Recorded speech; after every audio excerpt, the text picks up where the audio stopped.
It was Denny Morrell was the ref. Oh, it was Danny. And I carry Fraser stories too, but I won't. Especially here in Toronto.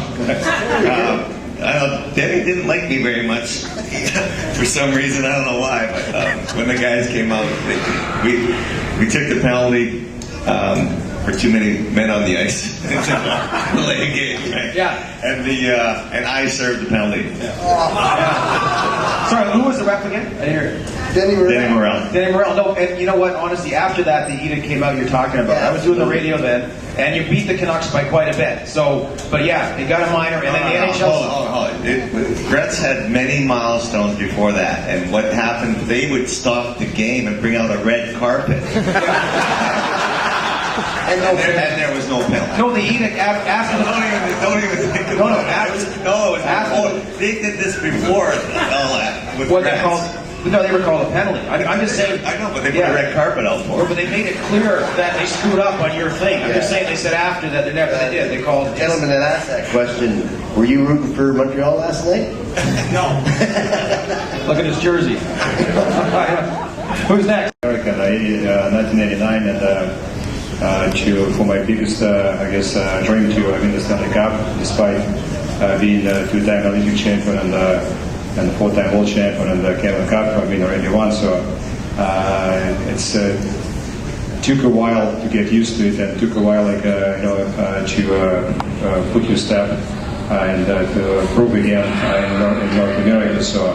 And obviously, it was great experience, and but at the same time, when you're away for many years, and from your home country, and even going back like every summer during the off season for like 3-4 weeks, and kind of like you're losing your friends, and not you're losing your friends, but I guess you are not able to communicate with your friends you grew up with, and because of that busy schedule and a lot of travel and the new life in North America, making new friends. So, but I guess the experience, the different teams, and the success, and good days and bad days, and I guess it's valuable to me. So because of you can go through those moments, and looking back, just like a happy, that decision was made in '89, and I had like such a great friends who is today, and this crowd, and friends around the world, and great teammates, great colleagues as Glenn and Ray. So I think it's a big gain in my life, and obviously my children grew up in North America. My youngest daughter came she was 2 years old, and now she's 21. My second daughter was born in Canada, in Vancouver, so she's Canadian, and my son was born in Detroit. He's American, so that's I guess that's most important. So the family is good, so I like the support of them, and it was tremendous, and I guess that's my biggest gain. What if you're weren't in the National Hockey League? What do you think you'd be doing?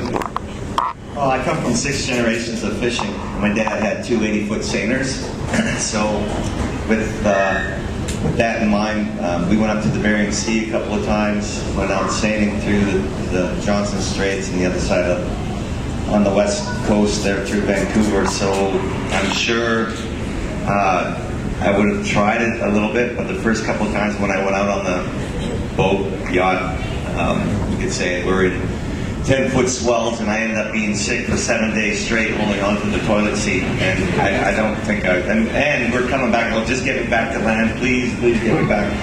And we had a Mayday call, and this is the first time out. I'm 12, I think, 11 or 12 years old, and he had to turn the boat back and go back out looking for these guys. And so there's helicopters going around, and they're dropping flares where they thought the boat went down. And it was one of my life experiences going. When I got back to land, I go, God, I sure hope I don't have to do this for a living. Did they find the people? No. What about any superstitions you had, or is there a weird superstition too somebody else had?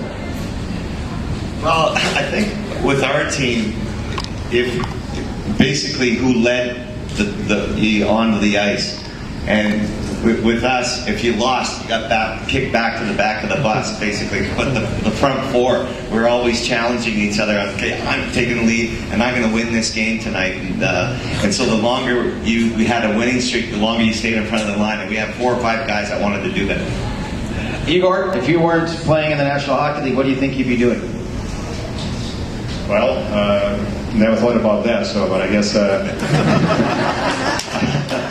But growing up, like I said before, in a small town with just a hockey team, nothing else. It's like Canada, front page, all about hockey, and my hometown, same thing. So, and to me, was nothing else to do, besides play hockey. So when I took my first steps, and I knew and I realized the game was for me. It's lots of fun to play, skate around every single day on a frozen pond. I think we didn't have that many rinks, and we don't have them now. So, but at some point, just going to school, and my mom and dad told me, you just got to do like your homework. Hockey is not a profession; it's just like it's a game, it's a hobby, and have to be very successful in school. And but at age 14, 15, so I realized that this is going to be my like a life, and I was making the national team at age 16. I mean the junior national team. And then, but I guess answering the question, I don't know. Maybe I like soccer. I like playing European football, and I'm a big, huge fan of Manchester United. And I would be more than happy to be a soccer player. Well, too shabby playing for. Not very many, so just like put the left skate. When you get into the game, so left skate goes first. Yeah, that's it. Ray, what if you hadn't made it as a linesman? What do you think you would be doing? I was working as a sales rep for a company called DIY, Do It Yourself, out of Milton. And if I wasn't in the NHL, I'd be back working there. But my superstition was I changed my laces every game. And Joe Bowen said to Harry Neal one night, he says, Harry, he says, Scampy changes his laces every game. And he's done, well over 2,000 games. He says, you know how far that would stretch? He says, that would stretch from Boston to LA. He says, you know why he does that? And Harry says, yeah, because they're free. In a hockey game, you might get maybe 2 where the attacking forward would beat the defensive player to the puck and negate the icing and keep the play going. But there's been more injuries than I think that are necessary, and it would actually create more scoring opportunities, which the league would like, because the whistle would be blown immediately, and then we would have the face-off down in the team's end and ice the puck. So therefore, instead of letting that defenseman skate all the way down the end of the rink, touch it, and let 10, 12, 13 seconds pass, that would be negated and we face off again. So it might help increase scoring.